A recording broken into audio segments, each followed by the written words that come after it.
we have seen policies coming out, seemingly good policies, but the corruption has been shrouded in the normal demon that is corruption. But like every other thing, you just see that the willpower on the part of the government is not there to really drive transparency. This is Progress Uncluttered, how we move forward together. We're joined today by a concerned banker to discuss how the Naira weakened. Let's go. The backdrop is the fact that over the past several years, we've seen the currency weaken. From your own experience, you've lived this, you're surrounded by it in your work. How did we get to this place where we're exchanging a dollar for more than 1,000 Naira? I was reading something recently that I couldn't remember the year. I think it was in the 70s that Nigeria was lending to IMF. So we got independent in 1960. And then we started governing ourselves and things were going, especially with the oil discovery. Prior to that, we were basically an agrarian economy. It was sustainable. Oil was discovered. Oil was supposed to be, and is still a blessing, but how we have appropriated it over the years, for me, the problem has been more like a cost for the country. So we abandoned every other source. Our revenue exports about 70% oil. You will see that even over the years, it has not really improved.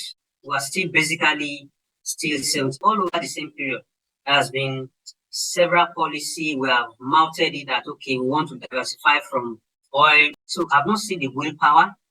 An example, CBN has more or less been providing single-digit financing for agri and other export business.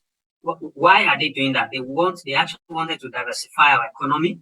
But what I see basically with most banks is that when people in the real sector need financing, they go through the back door to talk to CBN behind. Now, they seemingly get a single-digit loan from CBN, but people in CBN will have collected a huge chunk of that money. By the time the guy goes back, effectively, he's not getting the funding at the single digits. The way CBN was running was that a bank will guarantee loans to customers. CBN was the one lending to customers, but through a commercial bank. On paper, you will see that the guy, long-term loan, good long-term loans, yes, some 10 years. And that is what the real sector needs. But behind the scene, you discover that those guys are paying far more than what they get. And those money goes into personal pockets. So on paper, it would seem like single-digit interest rates, but in reality, they're paying far more than that. Yeah, really. You see customers coming to us as, oh, just send a request to CBN. We are talking to people there. And when you hear that, what that tells you, those people they are talking to are the ones that will facilitate. So that is endemic. In a nutshell, we have seen policies coming out, seemingly good policies, but the has been faulty, has been shrouded in the normal demon that is corruption. At the end of the day, we're not really seeing the development despite all the funding into those sectors. I have a lot of exporters in my books. Yeah. Before we go further, this discussion are my personal opinion. I have a lot of individuals, companies that are into cocoa exports, cashew nuts, and they are doing very, very, very well. But if you look at it holistically, it's as if it was just scratching the surface. Why? Because corruption is so endemic. So if a customer should have expanded 3 times, they will have been constrained by policies internally to just remain where he is. Back to your question, we have good intentions. We have, like in every other sector of Nigerian economy, we have policies, we have laws, but we don't have enforcements. That's, in a nutshell, that is the problem I see. Nigeria has the potential to be the world leader in all ramifications, even in the oil sector. Look at our oil sector. Until Dangote comes upstream, today, we are still exporting crude and importing refined products. We have about 4 refineries that are moribund. So basically, while we have good intentions over the years, we just missed it. Yeah, James, anything you want to add there in terms of how we got here? Yeah, there was this former petroleum minister, Kezani Aluson Madueke, that's kind of like went away with about $20 billion. Today, Nigeria is looking for like $10 billion for our deficit. And she ran away with $20 billion. That $20 billion could have been used today for a whole lot of infrastructure projects. I think 400,000 barrels a day is actually missing from oil theft. These are huge numbers. And these are things that if we fix, we could have probably 30% of our problem being solved. But we don't have this thing fixed. So corruption is actually at the root of all of this. And a lot of countries are shifting away from producing in China to producing nearby or producing in their country. We've had that policy with to nearshore companies back to the United States or other countries as a national security issue to decouple away from China. So a lot of countries are taking production into their hands. And the fact that we might miss out on that is very alarming.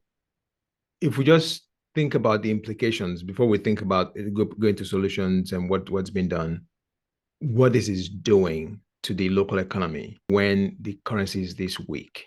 On the individual level, I'm sure you are aware of Japa. Japa is not a bad thing entirely. Some guys are leaving the country, and even it is a community that are coming together to say, guys, you will do well there. Japa is not entirely bad. The reason why it is pronounced is because people do not see the future in the country where they live. I was listening to a lady this morning. He left the country. The husband works with oil in the oil and gas sector. She left the country with 4 kids to the UK. And she's doing many jobs. She's complaining that at the individual level, people are just demoralized. There's no hope. The guys are left here with a good job to go and be cleaning in the UK. I'm not sure is the best plan for himself, but that is about on for the real sector.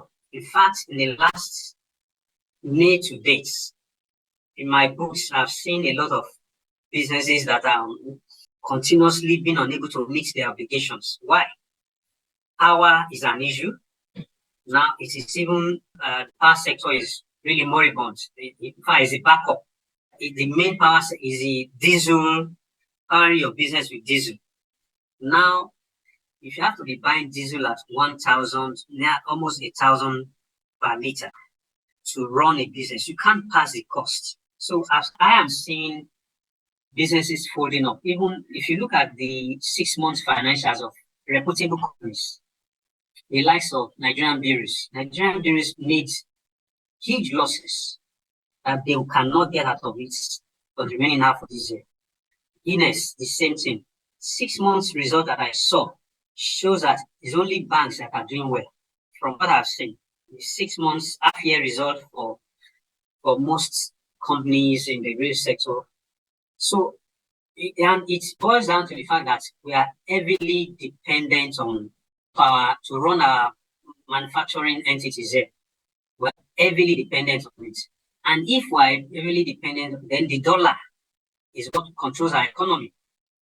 Now, look at what has happened over the years.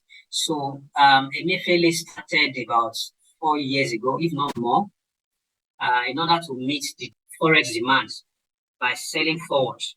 So, if you want to open an LC now, CBN would take Naira from you and promise you that in 3 months, 4 months, I will deliver dollar to you. That has been happening. We have customers that for a whole year, their obligations are not met. And that also has implication for the banking sector too. Now, when you establish an LC on behalf of a customer, you are putting your credibility on the line. online with those banks. Once you are not meeting the application, they start reducing approved limits for you.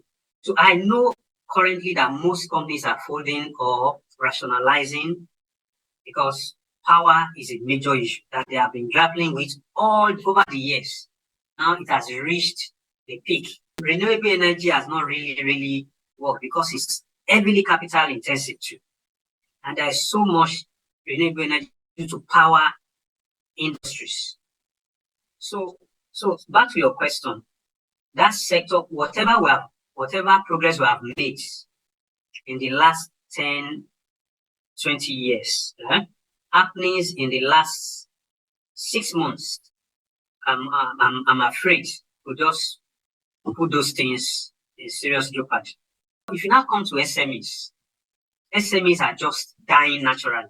And you see, if we really want to grow the economy, it is those SMEs, those artisans that you really need to get growing. Now, to even lend to them is at minimum of 32% or more. Now, I'm telling you, the reason banks are not willing to lend to them is that most of them don't have structures and there are no consequences in our economy. If you lend to someone today, if it doesn't pay, there is no way in other climes in the US, you will be afraid of your credit rating.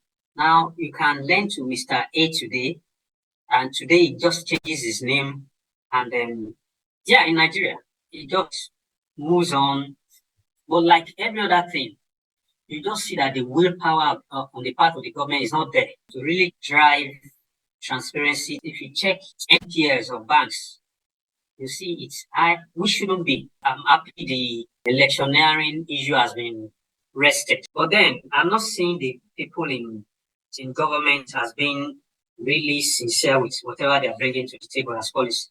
So the challenge for the companies and SMEs that are reporting losses, a lot of that is from operating costs. You mentioned power. Since we're talking about currency, are those FX loss? James, anything you want to add there? Yeah, so the FX losses is really important. You know, there's GSK, which is a pharmaceutical company. GSK also went out of Nigeria, and due to the challenges of operating within the country, and that has actually shot up the price of some medications up by 50 to 100%. Wow. There is this asthma inhaler that is very popular for asthma patients. Yeah. It used to be about 4,000 naira. Now it's like 30,000 naira. That is more than 100%, right? So it's having implication even to the last person. I mean, in terms of impact on the average person, right? And well, that is actually manifesting in the inflation of goods and services also. It's inflating a lot of prices. You know, transportation goes up and it never goes down back. The price of rice and other type of commodities that are essential for daily living. And a lot of young people are trying to navigate that challenge, especially with unemployment being at 40% and underemployment, which is having an employment, but it's not even paying you up to the average income that you can use to sustain yourself. And a lot of young people, and even the people comfortable, are trying to find out other better alternative path abroad, and that is the Chakla syndrome. And it's a brain drain because some of the best minds are leaving the country, and it's also stopping a lot of wealthy individuals to actually build companies or start factories because they see the FX problem and they see that Dangote and Boa Group is losing money. And so why would they also want to start? Also, for the foreign direct investment flows, it's also reducing it dramatically because the operating landscape is already tough. You couple that with inflation, you couple that with energy cost, and couple that with the FX problem. So I think these are very important issues. Thank you, James. And a big thank you to our guest. We will discuss potential options for strengthening the Naira in the next episode. This has been Progress Uncluttered. Comment, like, share, subscribe, and turn on your notification to stay engaged and be a part of the solution. For more, go to progressunclouded.com where you can comment on this episode. Also go to callsearch.com to contribute your insights to this and other conversations. Links are in the show notes. Our email address is info@progressunclouded.com. We would love to hear from you. Thanks in advance for your inputs. Catch you next time.